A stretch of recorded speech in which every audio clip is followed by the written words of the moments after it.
Hello बच्चों, let's see this question. Green light has a wavelength of about 550 nanometer. Now, to have this wavelength, an electron must be accelerated through the potential difference of. आपको find out करना है potential difference अगर आपके पास जो wavelength है वो 550 nanometre है.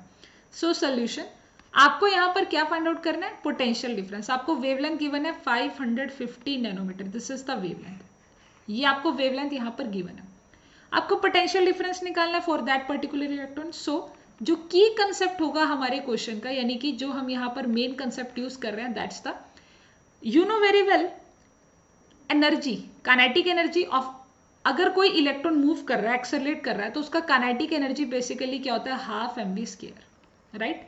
And as पर know the linear momentum p is equal to mv. So मैं यहां पर ऐसा कर सकती हूँ 1/2 m से मल्टीप्लाई, ताकि मैं यहां पर क्या बना सकूं? अपना मोमेंटम बना सकूं. So that's m v, m से मल्टीप्लाई m से डिवाइड, मेरे को मिल जाएगा m square v square divide by 2m.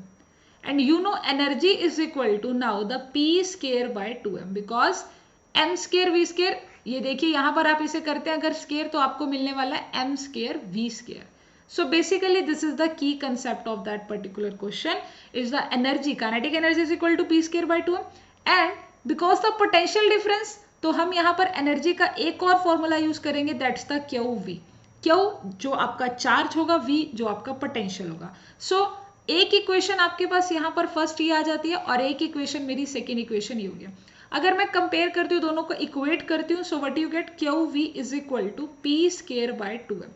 But the point is that because हमें क्वेश्चन में वेवलेंथ गिवन है, सो अब मुझे एक और रिलेशन यूज करना होगा, that's the de Broglie equation, lambda H upon P. This is the another key concept of the question is the lambda is equal to H upon P. P is the momentum, H is the Planck constant and lambda is the wavelength. So just find out the value of the momentum, that's a h upon lambda. This is h upon lambda. So this is the equation number 3rd. Now put in the equation number 4th. अगर हम अपना equation number 3rd यानी momentum का value, put the value of momentum in the equation number 4. Equation number 4 में हम value put कर रहे हैं, put the value of momentum, put the value of momentum. p का वैल्यू पुट करेंगे, so आपको मिलने वाला है Q V equal to H square lambda square 2m. Now अभी आपको एज पर गिवन डाटा, आपको सारा डाटा यहाँ पर मेंशन है, लाइक आपको क्यू यानी चार्ज गिवन है इलेक्ट्रॉन का, आपको प्लैंक कांस्टेंट आइडिया है, आपको वेवलेंथ पता है 2 और मास ऑफ इलेक्ट्रॉन भी पता है. ये सब वैल्यू हम यहाँ पर इंसर्ट करते हैं and what we get, see that आपको सब कुछ यहाँ पर पता है. दैट्स अ 9 पॉइंट, सॉरी आपका क्यू था यहाँ पर, आपका जो रिलेशन है वो है Q V H square 2m lambda square. So you just put 1.6 into 10 to the power minus 19, voltage V at 6.6 into 10 to the power minus 34 whole square, that's the whole square, and 2 mass is 9.1 into 10 to the power minus 31, that's the mass of electron, and lambda जो आपको given है that's a I think 550, that's a 550 nanometer. So nanometer 10 की power minus के 9 का whole square. अब हम इसे solve करेंगे, यहाँ से हम अपने पोटेंशियल का वैल्यू फाइंड आउट करते हैं बाय एज पर कैलकुलेशन, इसे कैलकुलेट करेंगे. ये जो आपका यहाँ पर है इसे भी हम इधर लिख लेते हैं 6.6 into 10 to the power minus 34 whole square divide by 2 into 9.11 into 10 to the power minus के 31 550 into 10 to the power minus के 9 whole square, that's the wavelength.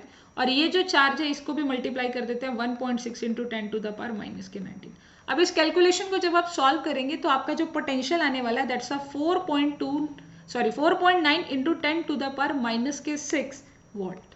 सो यहाँ पर आपका 4.9 into 10 to the power minus के 6 वोल्ट आंसर है, is nearly equal to the 5 right. So 4.9 is nearly equal to the 5, so that's why it's D option is the right option. Answer D is the right. I hope you understood it well. Thank you so much.